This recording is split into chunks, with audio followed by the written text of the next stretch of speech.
જય શ્રી કૃષ્ણ મિત્રો, આજે આપણે ડારલદેની સમાધિની વાત અને રાજા રણસિંહની પશ્ચાતાપની કથા વિશે જાણીશું. પાંચાળ ભૂમિમાં 6 યોજનના વિસ્તારોને આવરી લેતી માંડવગઢ નામની નગરી વસેલી હતી. આ ભૂમિ સોરઠ પ્રદેશનો ભાગ હોવાથી સૌરાષ્ટ્ર તરીકે પ્રખ્યાત થઈ હતી. આ ધરતી પર મચ્છુ નદીના કાંઠે મોરલો અને મોરલી નામના 2 ગામડા હતા, જે કચ્છના રાજાએ પોતાના અશ્વપાલ રાવત રણસિંહને ઇનામ રૂપે આપી હતી. રણસિંહે મોરલી ગામનું નામ બદલીને ઢેલડી રાખ્યું.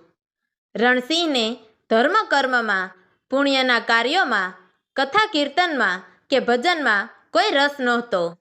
એણે આ નાની નગરીનું રાજ મળતા જ નીતિ અને સિદ્ધાંતો ભૂલાઈ ગયા અને તે ભોગવિલાસમાં મગ્ન રહેવા લાગ્યો. પ્રજા એના નકારાત્મક વર્તનને કારણે દારૂડિયો કહીને બોલાવતી. રણસિંહને સત્તા મળતા તેનો અહંકાર વધતો ગયો. તે પોતાના જીવનમાં આનંદ અને વિલાસ પાછળ વધુ ધ્યાન આપતો રહ્યો અને પ્રજાની જરૂરિયાતો અને સમસ્યાઓ પ્રત્યે બેદરકારી બની ગયો. આખો દિવસ અને રાત એ ભોગવિલાસના ચક્કરમાં વ્યસ્ત રહેતો, જેના કારણે પ્રજાની ભલાઈ વિશે વિચારવાનું એ ભૂલી ગયો. ઢેલડી ગામના પાદરમાં ચમાર જાતિના લોકોના મકાન હતા. ત્યાં ખીમડા ભક્ત રહેતો હતો. ખીમડો ચમાર જાતિનો હતો અને એના ઘર આંગણે તેણે એક કુંડ બનાવી રાખ્યું હતું. તે કુંડમાં તાજી આવળની ડાળીઓ અને ફૂલો લાવી પાણીમાં પલાળી ચામડાને રંગવાનું કામ કરતો. એ સાથે તે પ્રભુના ભજન કીર્તન દ્વારા ભક્તિભાવે પોતાનું જીવન જીવી રહ્યો હતો. ખીમડો રામદેવ પીરનો પરમ ભક્ત હતો.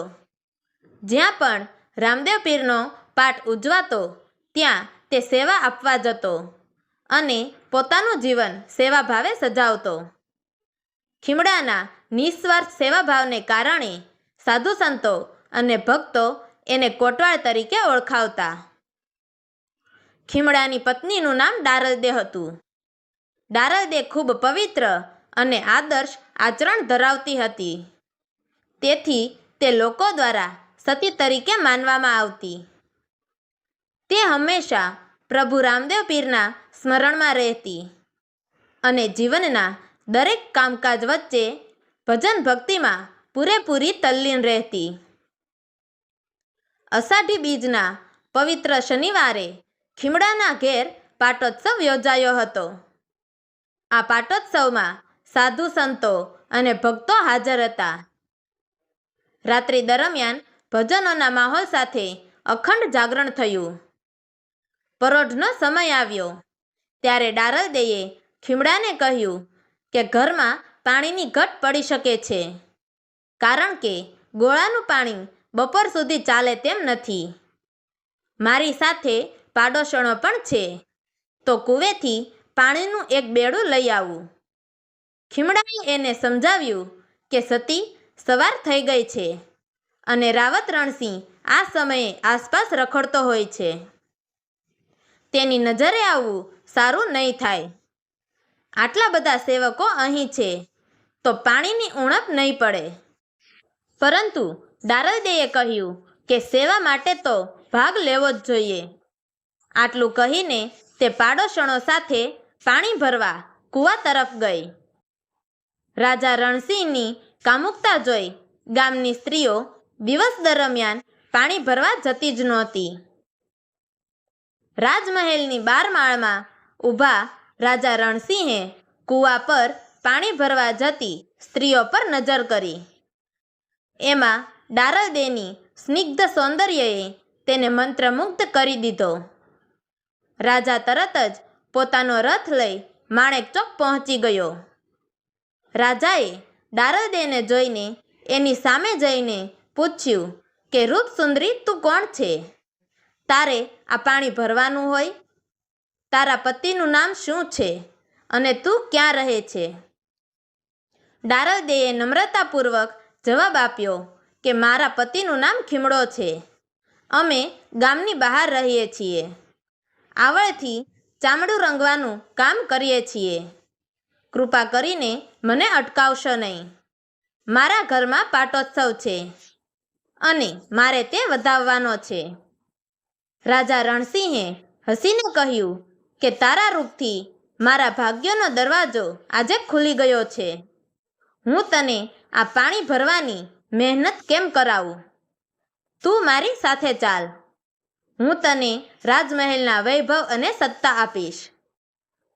દારલદેએ નમ્ર અવાજમાં કહ્યું કે મને મારી દીકરી સમજી દયા કરો. તમે મને અડશો નહીં, એ પાપ ગણાશે. મારે જલ્દી ઘેર પહોંચવું છે. પરંતુ રાજાએ એની વાતનું માન રાખ્યું નહીં. તે હસીને બોલ્યો, હું ડાહપણથી કોઈ પણ મૂલ્યવાન વસ્તુ ગુમાવતો નથી. મારી સાથે જવું તારું ભાગ્ય છે.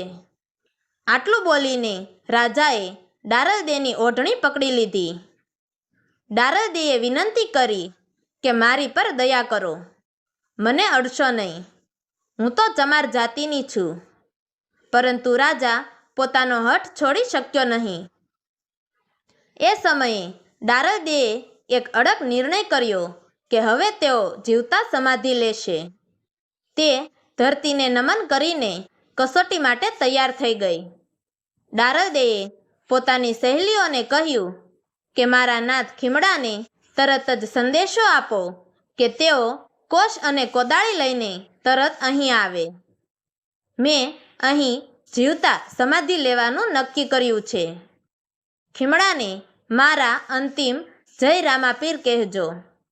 આ બોલીને દારલદેએ પોતાની ઓઢણી હટાવી અને રાજ્યને લલકારતી લાલ આંખો સાથે બોલી કે તારા જેવા માણસે પ્રજાપાલન કરવું તે શરમજનક છે. બાપ બની દીકરીની છેડતી કરવી તે પાપ છે. દારલદેના આ તીક્ષ્ણ શબ્દો સાંભળતા રણસિંહને જાણે વીજળીનો આંચકો લાગ્યો. તેનું હૃદય કંપી ઉઠ્યું અને તે દુઃખભર્યા મનથી મહેલ પરત ગયો. પરંતુ જે હાથથી તેણે દારલદેનો પાલવ પકડ્યો હતો તે હાથ ખોટો પડી ગયો. રાજાની પત્ની પ્રભાવતી રાણીની દાસીઓએ દારલદે સાથે થયેલી ઘટના વિશે કહેલું.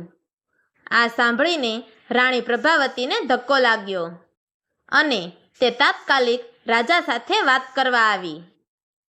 રાણી પ્રભાવતીએ રાજાને પૂછ્યું કે મહારાજ, આ તમે શું કર્યું? શું આ તમારું રાજધર્મ છે? રાજાએ પશ્ચાતાપ સાથે કહ્યું કે પ્રભા, હું મહાપાપી છું. હું દારલદેના રૂપથી ભાન ભૂલી ગયો અને પાપમાં લિપ્ત થઈ ગયો. હું હવે આ પીડા સહન કરી શકતો નથી. મને ખીમડા પાસે લઈ જાઓ. દારલદેને જીવતા સમાધિ ન લેવા માટે રોકવા છે. પ્રભાવતીના મનમાં દયાભાવ ઉઠ્યો અને રાજા સાથે તે યોગ્ય ઉપાય શોધવા લાગી.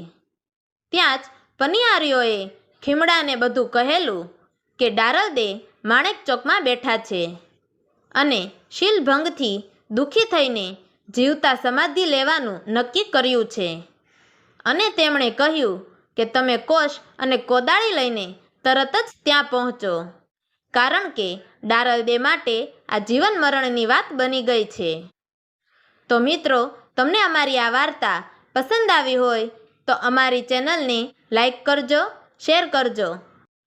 અને જ્યારે બધા માણેક ચોક પહોંચ્યા ત્યારે રામદેવજીએ રાણી પ્રભાવતીને શું ઠપકો આપ્યો અને રાજા રણસિંહનું પુનર્જન્મ કેવી રીતે થાય છે તે વિશે આગળના ભાગોમાં જાણવા માટે નીચે આપેલા બ્લેક બટનને ક્લિક કરી અમારી ચેનલને સબસ્ક્રાઈબ જરૂરથી કરજો.